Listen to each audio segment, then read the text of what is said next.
Ready to dive in. We're tackling World War I today. The Great War. Yeah. It's not just battles and dates, though, right? This is about, like, how a war that ended over a century ago still shapes the world. Definitely. And we've got a script that reads like a historical documentary to guide us. It does, yeah. So we'll be going through the events, but the real goal is to grasp the why behind it all. Okay, the why. The driving forces, the unexpected consequences, Right. and most importantly, what can we learn from it all these years later? Yeah. Okay, so let's just start with the obvious. Most people know about the assassination of Archduke Franz Ferdinand. Right. But is that really all it took to start a world war? Well, it was the catalyst for sure, Okay. but the reality is that Europe was a powder keg Oh, okay. waiting to explode. Mm. In the early 1900s, every major European power was in this insane arms race, So they were just like, stockpiling weapons. it's stockpiling weapons. Like they knew war was inevitable. Like it was going to happen. So Yeah. everyone's armed to the teeth, just looking for an excuse. Yeah. What else was going on, like beneath the surface? Well, we have this intricate web of alliances. Yeah. One nation declares war, and suddenly they're dragging all their allies into the fray. Huh? It's like a chain reaction Wow. that was almost impossible to stop once it got started. Okay, so it's a tangled web. It's almost like a family feud where everyone feels obligated to pick sides, Right. even if they're not sure what the fight is about. Yeah, and this wasn't just a family squabble. This was about global power. Global power. We can't forget about imperialism. Hmm. These European powers were scrambling for colonies, Okay. competing for resources, and vying for dominance on the world stage. Resources today. Yeah, just like today. Uh, Controlling colonies meant more than land. It represented power and influence. okay, so we've got militarism, alliances, and imperialism. Mm-hmm. This is already sounding like a recipe for disaster. It is. What else was fueling this fire? There's one more ingredient, nationalism. Mm. Now, nationalism is often seen as patriotism, Mhm. but this went beyond simple love for one's country. Mm. It was an intense belief in your nation's superiority, Wow. making it nearly impossible to compromise or find common ground. So you're saying that even before the Archduke was assassinated, Europe was primed for conflict. Right. All those underlying tensions just needed a spark. They did. And unfortunately, that spark came on June 28, 1914. Okay. The assassination was the catalyst that set off a chain reaction, pulling the world into one of the deadliest conflicts in human history. Now, we often hear about the Western Front and the Eastern Front. Yes. Are those just different locations, or was there like a deeper distinction between these two theaters of war? They were very different. The Western Front, stretching from the North Sea to Switzerland, Mm. became synonymous with this brutal new form of warfare, Okay. trench warfare. Trench warfare. Imagine miles of interconnected trenches, barbed wire, and constant artillery bombardments. Oh, wow. It was a bloody stalemate that lasted for years. So it sounds absolutely horrific. What was the experience like for the soldiers fighting in those trenches? It was a nightmare. Imagine the deafening noise, Yeah. the constant threat of death, mud rats disease. Gosh. It was a living hell. Yeah. Soldiers lived in these cramped, unsanitary conditions, often for months on end, Mm-hmm. with the constant fear of enemy attacks. You can't forget the psychological toll, right? Oh, absolutely. Constant threat of death, the loss of comrades, the sheer brutality of it all. Yeah, it's unimaginable. Yeah. The psychological scars of trench warfare were profound. Many soldiers suffered from shell shock, what we now call PTSD. Right. The trauma of this war had a lasting impact on their lives long after the fighting ended. So the Western Front was this brutal, static war of attrition. Right. Was the Eastern Front any different? The Eastern Front, which spanned from the Baltic Sea to the Black Sea, was a much more fluid and dynamic conflict. Okay. Remember how we talked about the vast size of Russia? Right, Russia's enormous. Exactly. That must have made things logistically challenging. Absolutely. The sheer scale of the Eastern Front made it incredibly difficult to maintain supply lines and control territory. Battles were fought over vast distances, often in extreme weather conditions. So even though it wasn't the trench warfare stalemate of the Western Front, it was still a grueling and devastating conflict. Oh, absolutely. Yeah. Millions of soldiers perished on the Eastern Front. Right. And we can't forget the impact on the civilian populations. Right. They were caught in the crossfire, displaced from their homes, Mm-hmm. and subject to the whims of invading armies. Yeah. It's a good reminder that war doesn't just affect soldiers. Right. It has a devastating impact on everyone caught in its path. Speaking of changes, World War I is famous for introducing all kinds of terrifying new weapons. Right. We're talking machine guns, tanks, and planes. Even poison gas? Even poison gas. It was a period of rapid technological advancement driven by the need to gain an edge in battle. The machine gun, for example, dramatically increased firepower and turned battlefields into killing fields. I can only imagine the terror of facing those new weapons for the first time. Imagine having fought in previous wars with rifles, only to be met with machine guns and tanks. The psychological impact must have been immense. Yeah. Suddenly you're facing machines that can mow down entire battalions. And then there's poison gas. Right. A horrific new addition to warfare, causing agonizing deaths. And leaving lasting psychological scars on those who survived. It's a stark reminder that technological advancements in warfare often come at a terrible human cost. We often romanticize these inventions, but the reality is that they brought unimaginable suffering. It's a paradox of war, isn't it? We see advancements in technology, but those advancements are often used to inflict greater violence and destruction. Okay, so we've got this global conflict, raging new technologies, changing the face of warfare, and millions of lives lost. What were the pivotal events that ultimately shifted the course of the war? Well, 1917 was a turning point. On one hand, we had the U.S. joining the war on the side of the Allies, providing much-needed manpower and resources. But on the other hand, we had Russia exiting the war due to the Bolshevik Revolution. Hold on, can you break that down a bit? What exactly was the Bolshevik Revolution? The Bolsheviks, led by Vladimir Lenin, were a radical socialist group who seized power in Russia, overthrowing the Tsar and establishing a communist government. They promised peace, land, and bread to the war-weary Russian people. So while the Allies were getting a boost from the U.S., they were also losing a major player in Russia. Right. It sounds like the war's balance of power was constantly shifting. Exactly. It makes you wonder, what would have happened if the U.S. hadn't joined the war? Yeah. Or if Russia hadn't been forced to withdraw? Could the outcome have been different? It's one of those great what-ifs of history that we can only speculate about. But what we do know is that by 1918, the war was finally coming to an end. Let's talk about the infamous Treaty of Versailles. Okay. It wasn't just about ending the fighting, was it? No. The Treaty of Versailles went far beyond simply declaring peace. It was an ambitious attempt to reshape the world order and prevent future wars. Okay. A key part of that was Woodrow Wilson's 14 points, which aimed to promote open diplomacy, freedom of the seas, and self-determination for nations. It was an idealistic vision for a more peaceful world. So it sounds like Wilson was trying to create a world where countries could resolve their differences through diplomacy rather than resorting to violence. Exactly. He envisioned a system of collective security, where nations would work together to prevent aggression and maintain peace.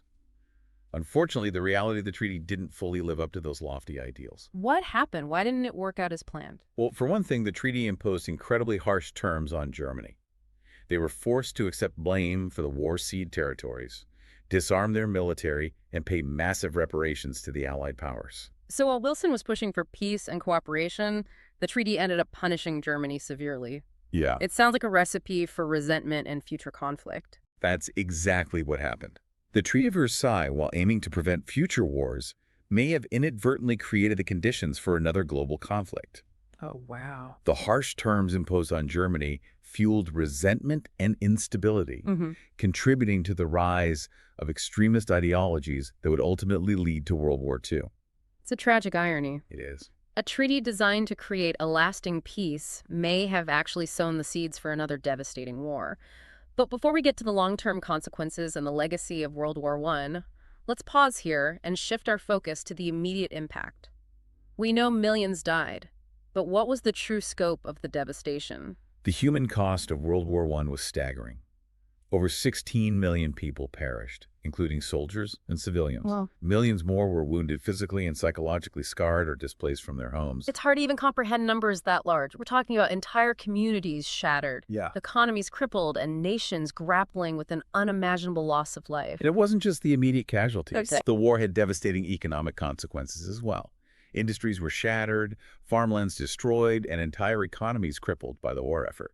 So the impact went far beyond the battlefields. It was a global crisis that touched every aspect of life. Exactly. And the economic hardship and social upheaval created fertile ground for political instability and the rise of extremist ideologies. Okay, so we've got death, destruction, and economic hardship. But what about the long-term political changes? I know we touched on empires collapsing earlier, but can you elaborate on how World War I reshaped the political map of the world? World War I led to the dismantling of several powerful empires, including the Ottoman, Austro-Hungarian, German, and Russian empires. Yeah. These empires, which had dominated the world stage for centuries, were shattered by the war. So in place of these vast empires, we saw the emergence of new nation-states. How did that change the political landscape of Europe and the world? It was a period of immense political upheaval. New nations emerged, old borders were redrawn, and the balance of power shifted dramatically. But the creation of these new nation-states wasn't always a smooth process. Yeah. Often the redrawing of borders ignored ethnic and cultural realities, creating tensions that would simmer for decades. It sounds like the attempt to create a new world order after World War I may have inadvertently created new problems and new sources of conflict. That's a keen observation.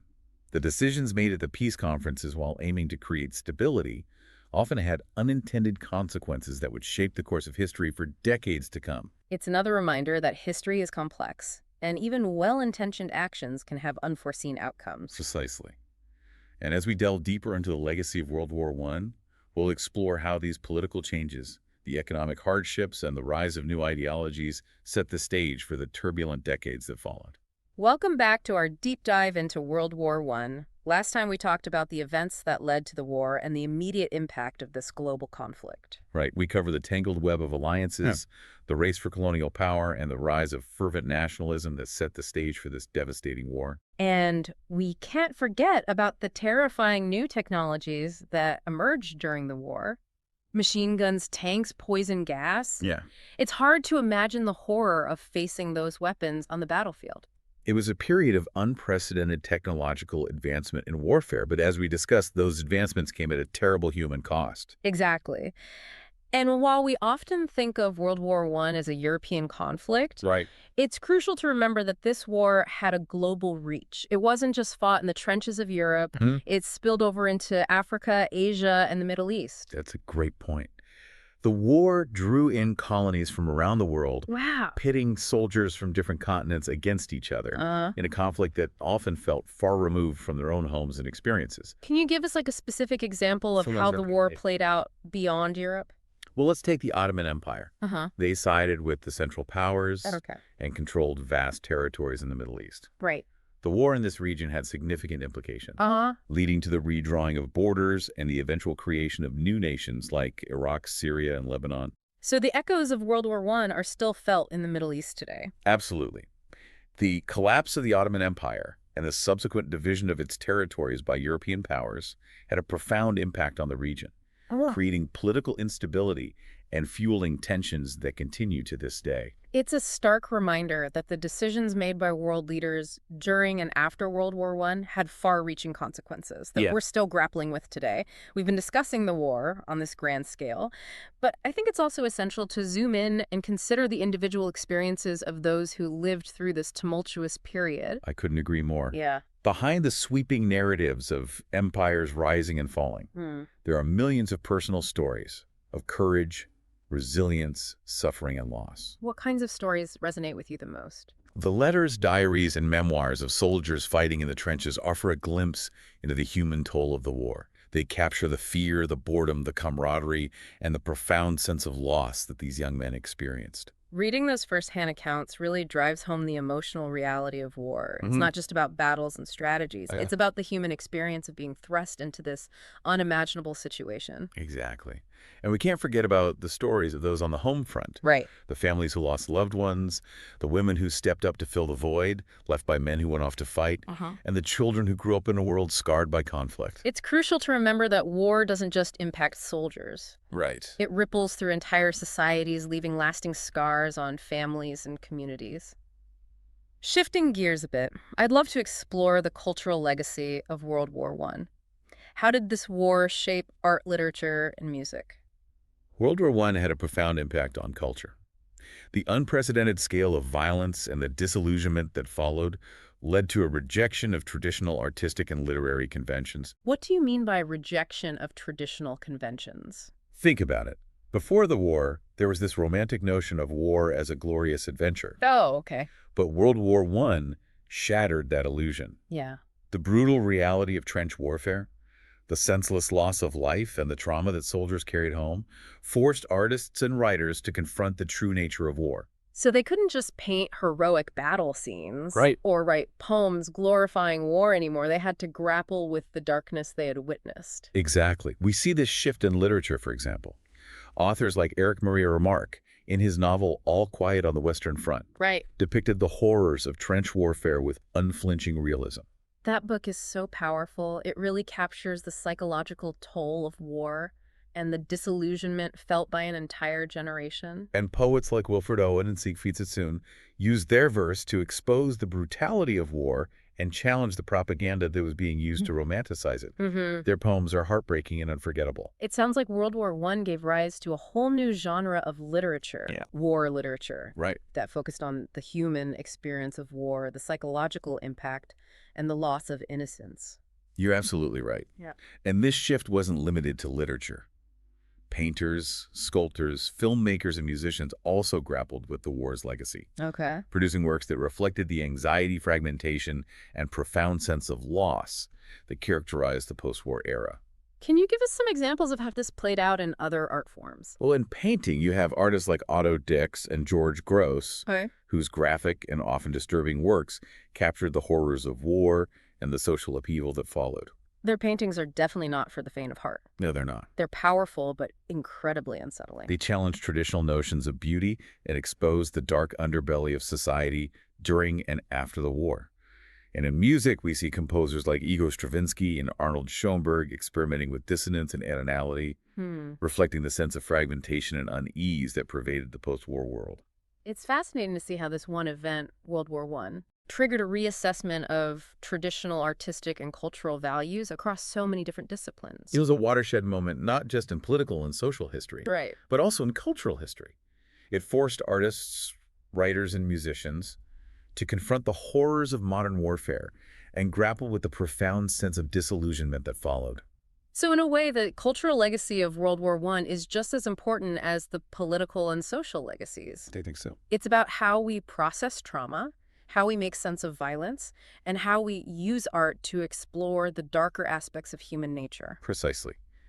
And those themes continue to resonate with us today. Yeah. The art, literature, and music that emerged from World War I continue to challenge us, provoke us, and remind us of the human costs of conflict. It's a powerful reminder that history isn't just about dates and battles. Right. It's about the human experience, the cultural shifts, and the enduring legacy of trauma loss, and the search for meaning in a world forever altered by war. Well said. And speaking of the search for meaning, I think it's important to acknowledge that in the aftermath of World War I, there was a strong desire to prevent another such catastrophe from happening. Right. After all that death and destruction, there must have been a collective sense that something had to change, Yeah. that the world couldn't afford another global conflict. Exactly. And that led to the creation of the League of Nations, Okay. the world's first international organization dedicated to promoting peace and cooperation. It was the brainchild of U.S. President Woodrow Wilson, Right. one of his 14 points we discussed earlier. It sounds like a noble idea, a step towards a more peaceful world. Did it work?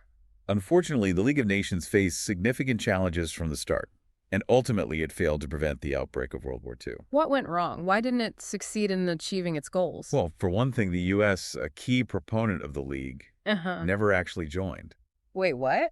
Why didn't the U.S. join? They were the ones who pushed for it. It's a bit ironic, isn't it? Yeah. But domestic politics got in the way. Okay. There was strong opposition to the League in the U.S. Senate, with many senators fearing that it would entangle the U.S. in foreign conflicts and undermine national sovereignty.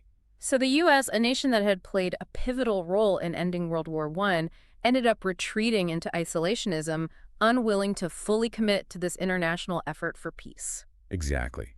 And that had significant consequences. Wow. Without the full participation of major powers like the U.S., the League lacked the authority and resources to effectively address the growing tensions and aggression that were brewing in Europe and Asia in the 1930s. So the League of Nations, while a noble effort, ultimately failed to prevent the outbreak of World War II. It's a tragic reminder that even the best intentions can be undermined by political realities and the complexities of international relations. Indeed. The failure of the League of Nations is a cautionary tale, a reminder that building a lasting peace requires more than just good intentions. It requires sustained commitment, cooperation, and a willingness to compromise from all nations, particularly the most powerful ones. It's also a reminder that peace is fragile and that it requires constant vigilance and effort to maintain. Precisely.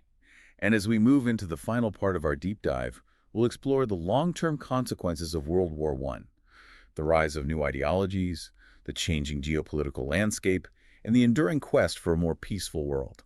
Be sure to join us for part 3 as we continue to unravel the complex and enduring legacies of World War I.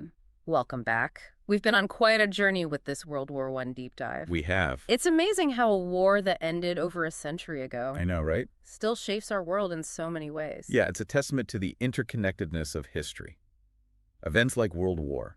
I don't just end, their echoes reverberate through time, influencing the political, social, and cultural landscapes for generations. Last time we ended by discussing the failure of the League of Nations to prevent another global conflict. It's clear that World War I had a devastating impact, but I'm curious to explore the long-term consequences. How did this war reshape the world? One of the most significant outcomes of World War I was the rise of new ideologies. Yeah. We saw the emergence of fascism and communism. Fascism. Yeah. Now, when we talk about fascism, we often think of Nazi Germany. But can you help us understand the broader context of how this ideology emerged and spread in the years after World War I? Fascism, in its simplest form, is a far-right authoritarian ideology Okay. that emphasizes extreme nationalism, militarism, and a rejection of democracy and individual liberties. It often glorifies violence and seeks to establish a totalitarian state. So how did World War I contribute to the rise of fascism? The war created the perfect breeding ground for this kind of extremist ideology. Yeah. Think about it. Europe was in ruins, economies were shattered, societies were fractured, Yeah. and there was this deep sense of disillusionment and resentment. Right, and we talked about how the Treaty of Versailles, while intended to create peace, ended up punishing Germany severely. Exactly. Those harsh reparations, the loss of territory, and the blame placed on Germany for the war fueled a sense of national humiliation and anger. This created a fertile ground for extremist groups like the Nazi Party Right. to exploit those grievances and gain power. It's almost like the Treaty of Versailles, which was supposed to prevent future wars, unintentionally created the conditions for the rise of fascism and the outbreak of World War II. That's one of the great tragedies of history. Well-intentioned decisions can sometimes have unintended and devastating consequences. Yeah. Okay, so we have fascism emerging in the aftermath of World War I. What about communism? Okay. We briefly discussed the Bolshevik Revolution in Russia. How did that event shape the ideological landscape of the 20th century? The Bolshevik Revolution was a pivotal event marking the first successful communist revolution in history. Led by Vladimir Lenin, the Bolsheviks promised peace, land, and bread to a population weary of war and inequality. They overthrew the Tsar and established the Soviet Union, the world's first communist state. So you have these two competing ideologies, fascism and communism, both gaining momentum in the years after World War I. Right. Like the world was caught in this ideological tug of war. It was a clash of visions for the future. Fascism on one side, with its emphasis on authoritarianism and nationalistic fervor, and communism on the other, promoting a classless society and the overthrow of capitalism. This ideological conflict would shape the political landscape for decades to come, fueling tensions and proxy wars throughout the Cold War. Wow. So the echoes of World War I weren't just political and social. Right. They were ideological as well.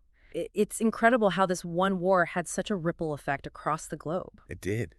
And we can't forget about the geopolitical shifts that occurred in the wake of World War I. The war led to the dismantling of empires and the creation of new nation-states. Remember we talked about the collapse of the Ottoman, Austro-Hungarian, German, and Russian empires? I do. These empires were replaced by a patchwork of new countries, often with competing interests and unresolved territorial disputes. So while the war ended, it also planted the seeds for future conflicts. Exactly. The redrawing of borders, often done without considering ethnic and cultural realities, created tensions and instability. It's like trying to force pieces of a puzzle together that don't quite fit. So you're saying that the very act of trying to create a new world order after World War I may have unintentionally laid the groundwork for future conflicts? That's one of the great ironies of history.